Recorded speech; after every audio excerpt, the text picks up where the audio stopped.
Assalamualaikum warahmatullahi wabarakatuh. Malam ini saya akan membahas sedikit tentang pertentangan mengenai keberadaan Allah yang telah difirmankan di dalam Al-Quran dan diperselisihkan oleh manusia.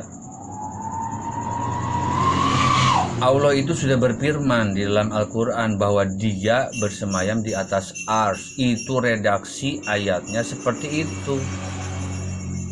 Lah kita manusia tinggal mengikutinya, sama seperti Nabi. Kita ikuti aja apa yang kata Nabi bilang.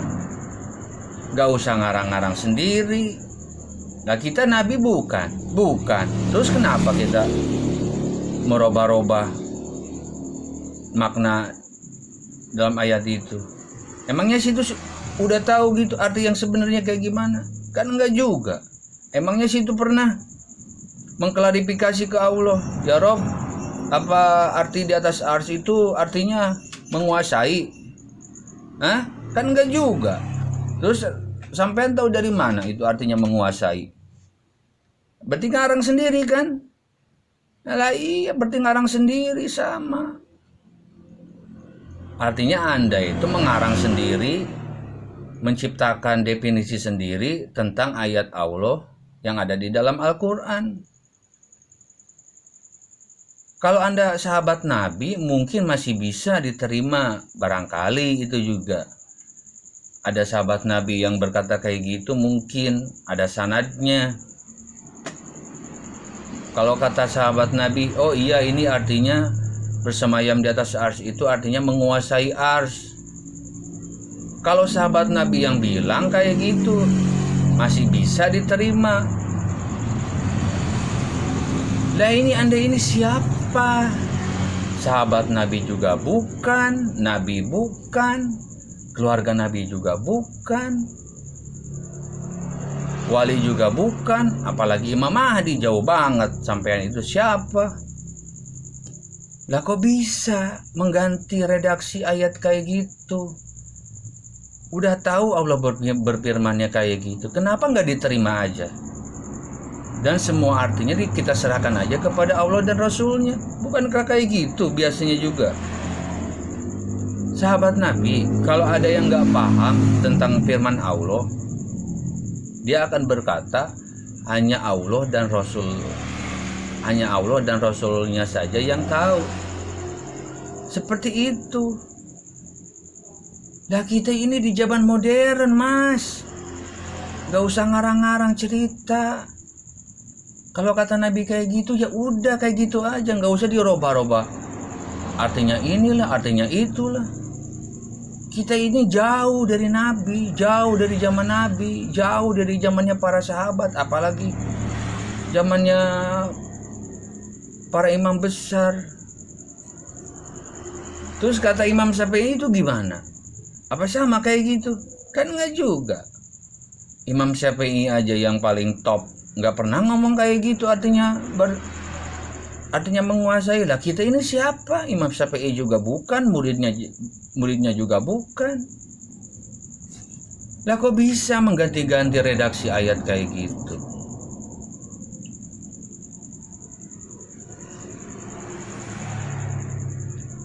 Mengenai tahlilan, kalau kita sebagai umat sudah lumrah hanya mengikuti, karena kita bukan yang mendahului istilahnya, bukan yang mengawali. Kita itu hanya mengikuti, umat yang mengikuti apa yang pernah ada, kita jalani kayak gitu.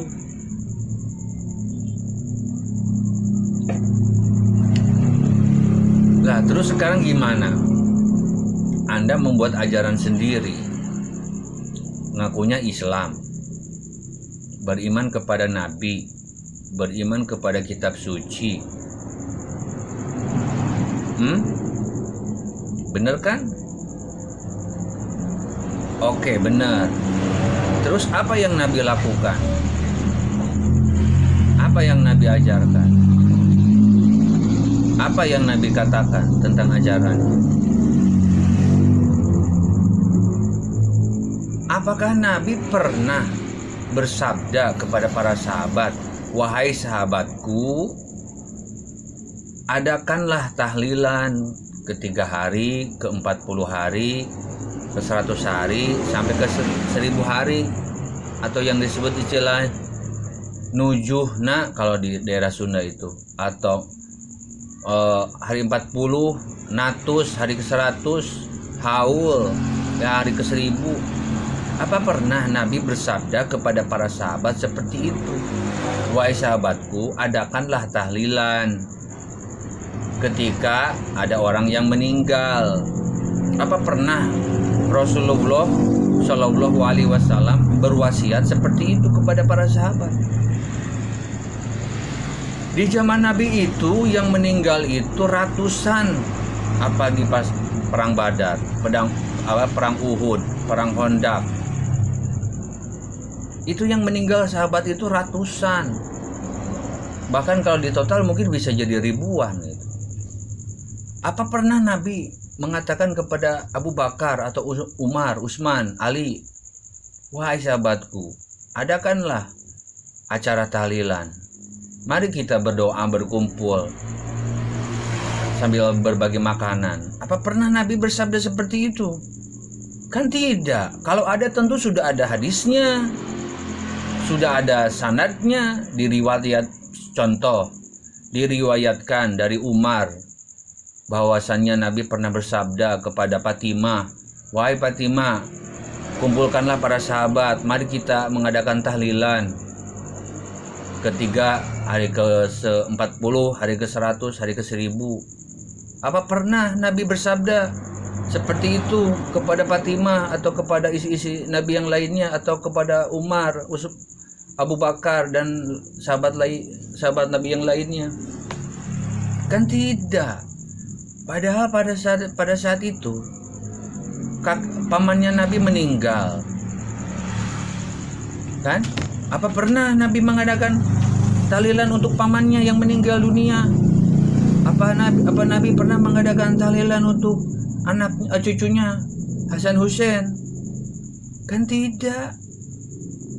Lah terus Anda ini mencontoh siapa? Mencontoh siapa mengadakan seperti itu?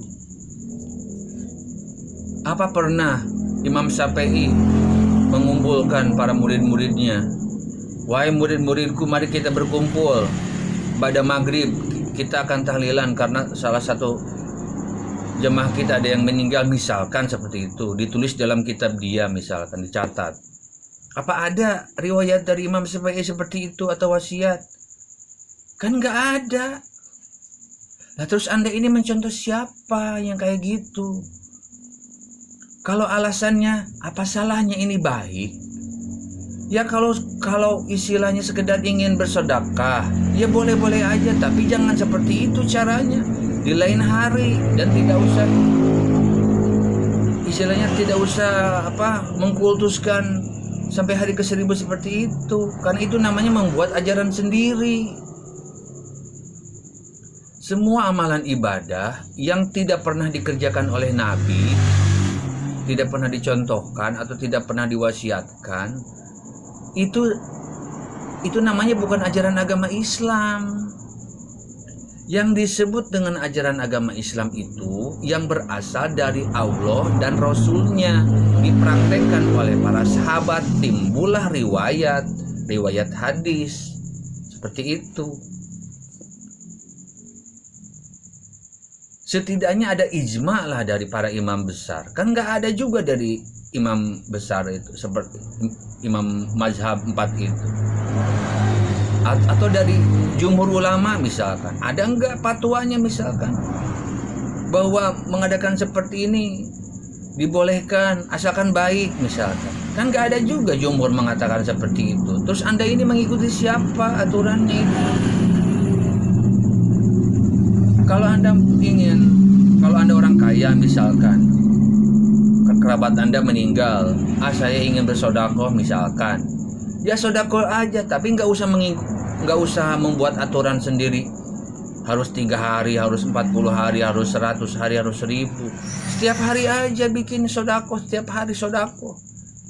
atas namakan kerabat Anda, kan bisa seperti itu. Tapi ini masalahnya bukan alasannya sedekah, bukan alasannya ingin memberi makan orang-orang, bukan itu masalahnya. Masalahnya ini sudah dianggap sebagai ajaran. Nah, ini yang tidak boleh seperti itu.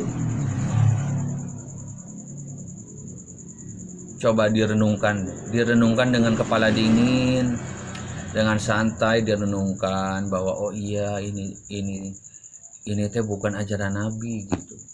Terus kita ini mau melakukan sesuatu tapi nggak ada dalilnya. Ini berpahala apa menjadi dosa? Jangan-jangan justru kalau kita melakukan amalan seperti ini bukan pahala yang didapat, malah dosa. Karena kita menciptakan ajaran baru.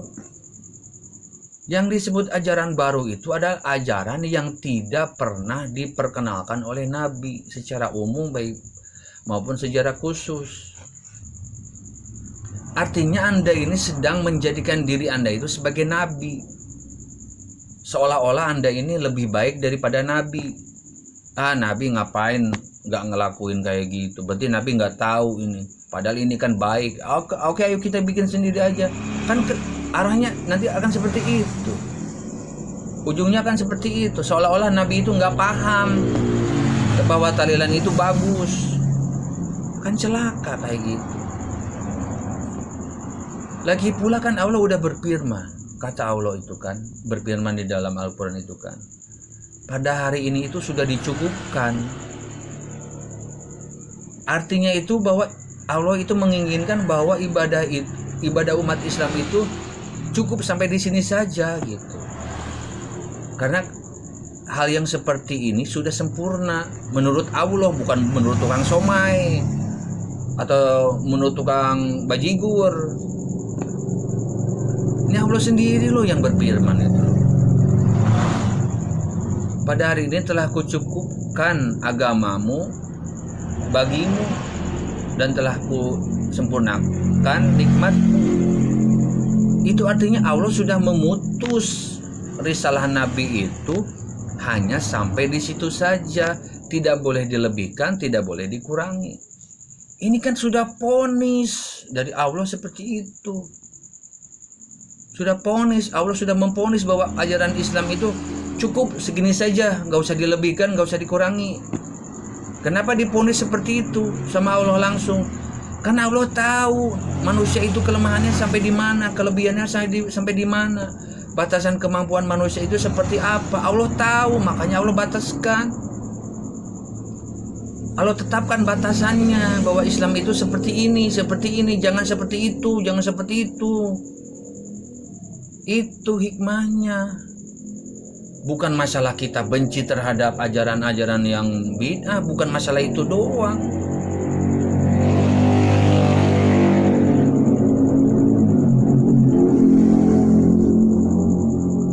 Jadi seperti itu alasannya. Jadi jangan terbalik sekarang itu. Orang mengikuti aturan Allah, orang mengikuti aturan Nabi, malah dibenci, malah dicaci, malah disebut, malah dihina sebagai Wahabi lah, segala macam lah. Anda ini sedang menghancurkan nama Islam yang asli. Anda ini sedang merubuhkan ajaran agama Islam yang asli. Anda ini sedang mencaci ajaran Nabi. Betapa sulitnya Nabi Muhammad itu mendirikan Islam di tanah Arab, memperkenalkan Islam di Jazirah Arab sampai ke Persia, sampai ke Eropa. Coba pikir.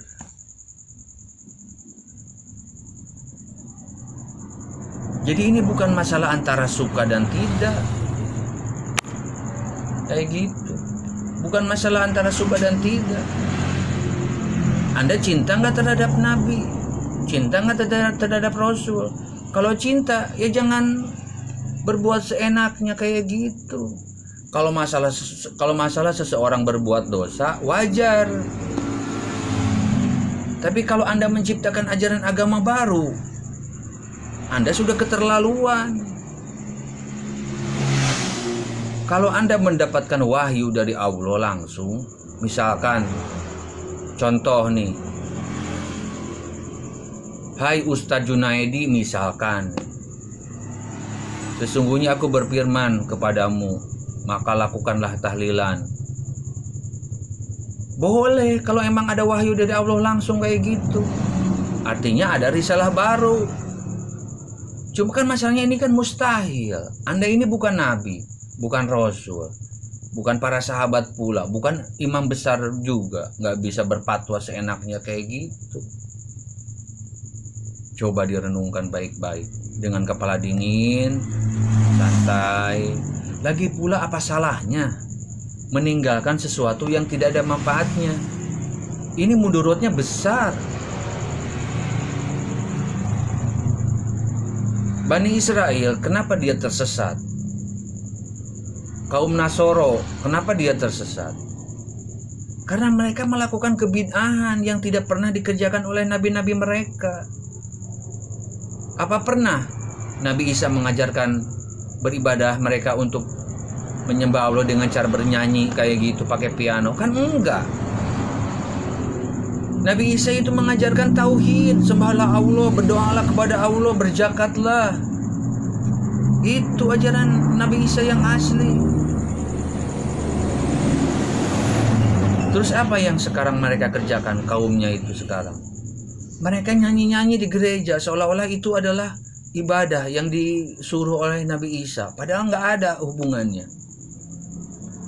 Ini akibat bid'ah yang dikerjakan oleh para pendahulu mereka. Makanya kaum Nasoro sekarang tersesat seperti itu.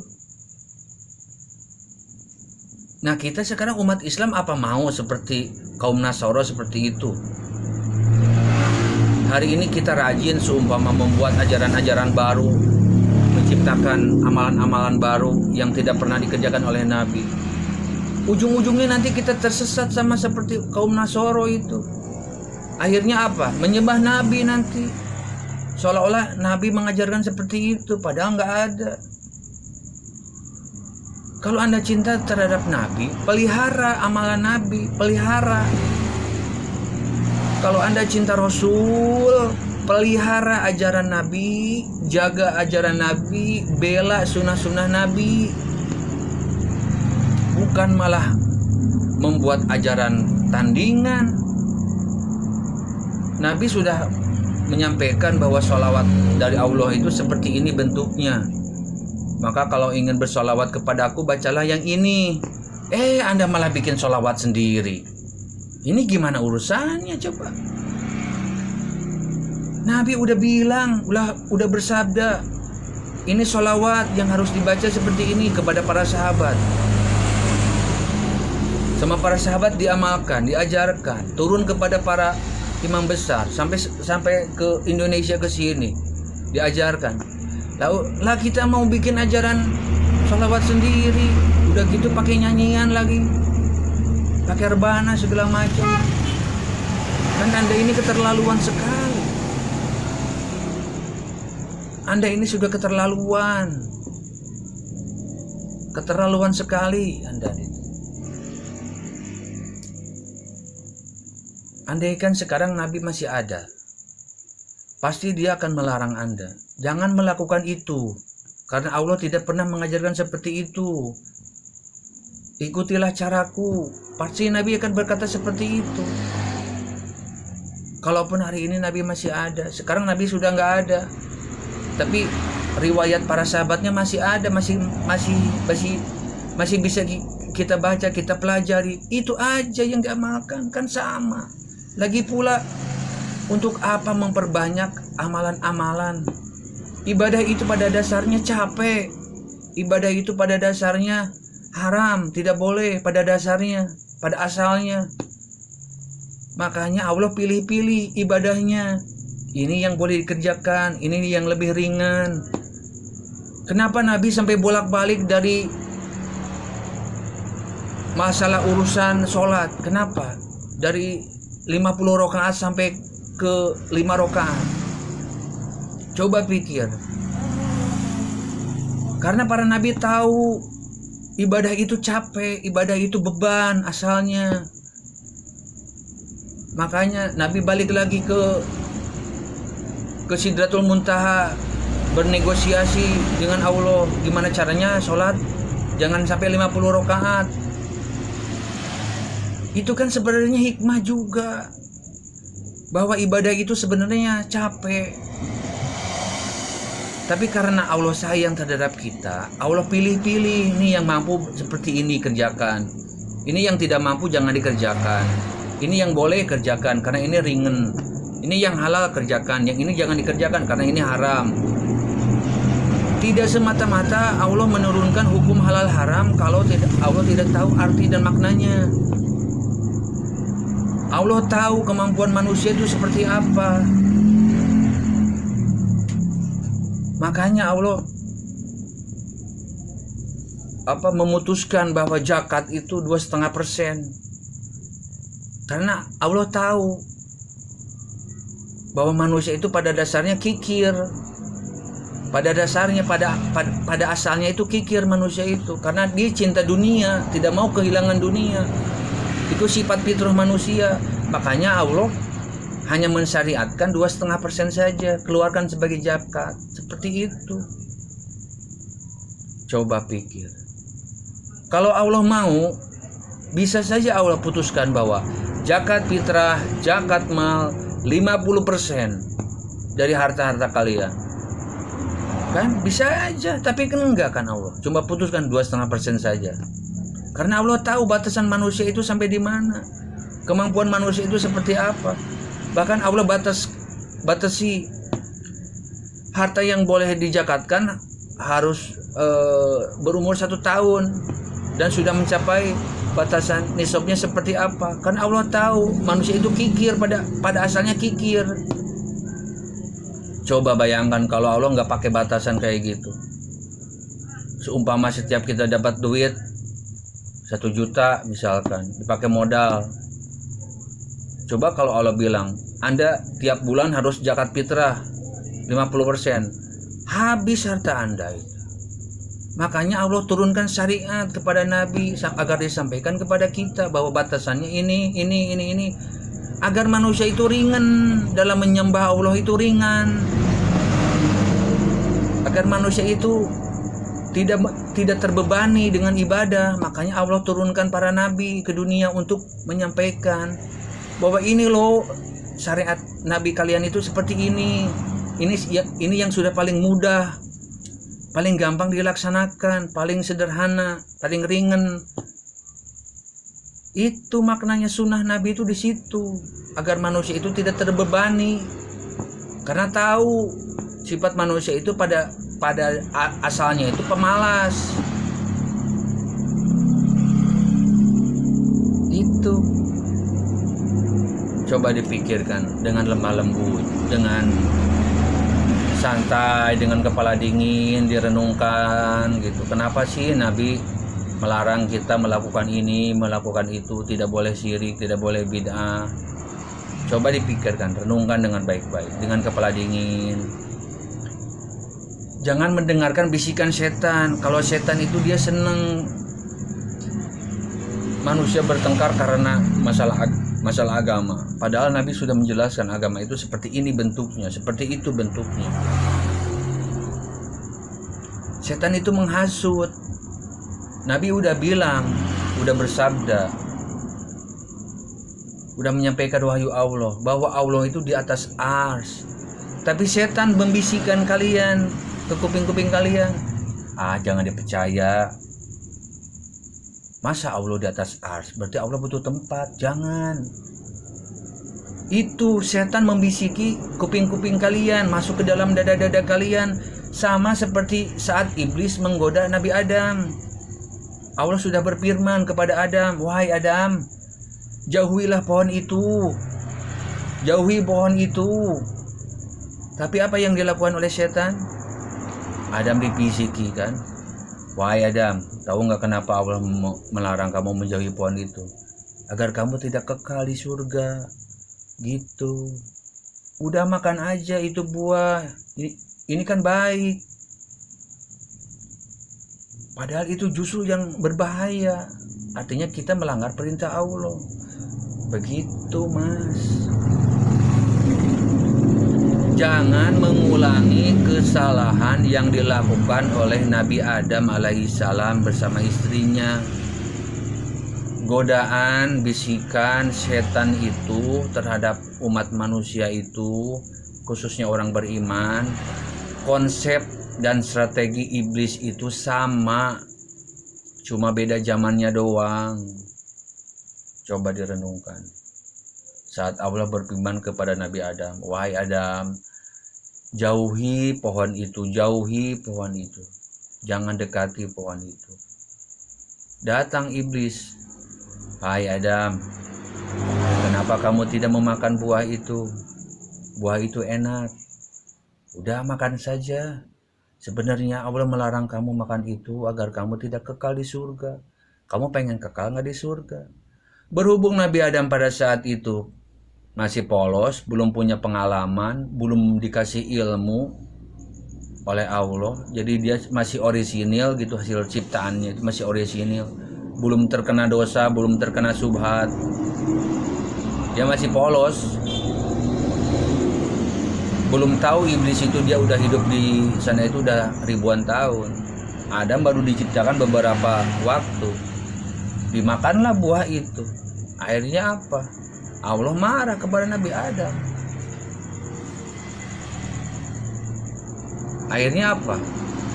Yang tadinya Nabi Adam akan dijadikan khalifah ke dunia ini dengan cara yang terhormat, artinya penugasan Nabi Adam ke bumi ini sebenarnya memang sudah direncanakan, cuma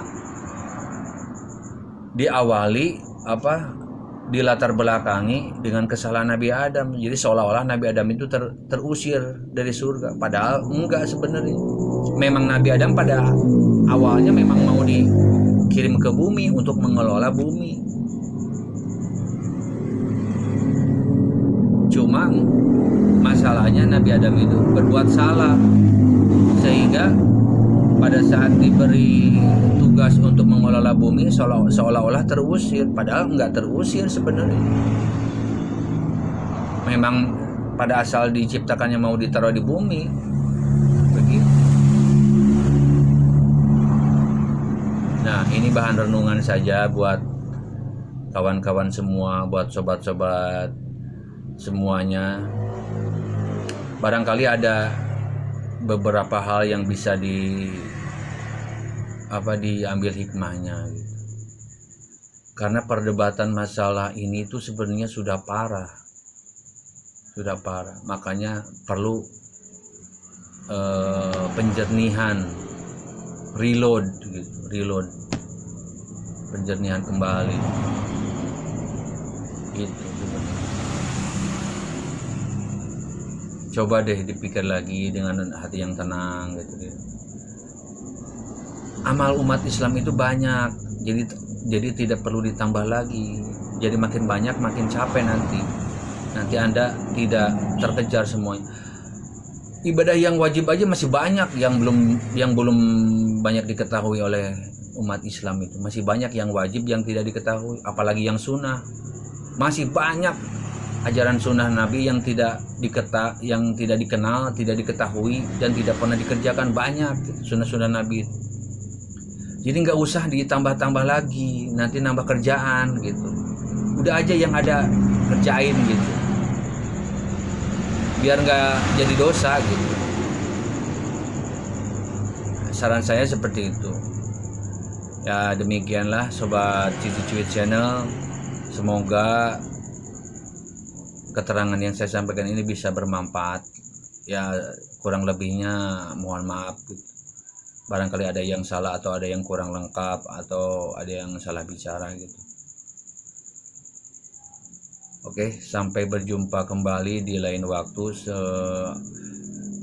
mungkin di tema-tema yang lain. Wassalamualaikum warahmatullahi wabarakatuh.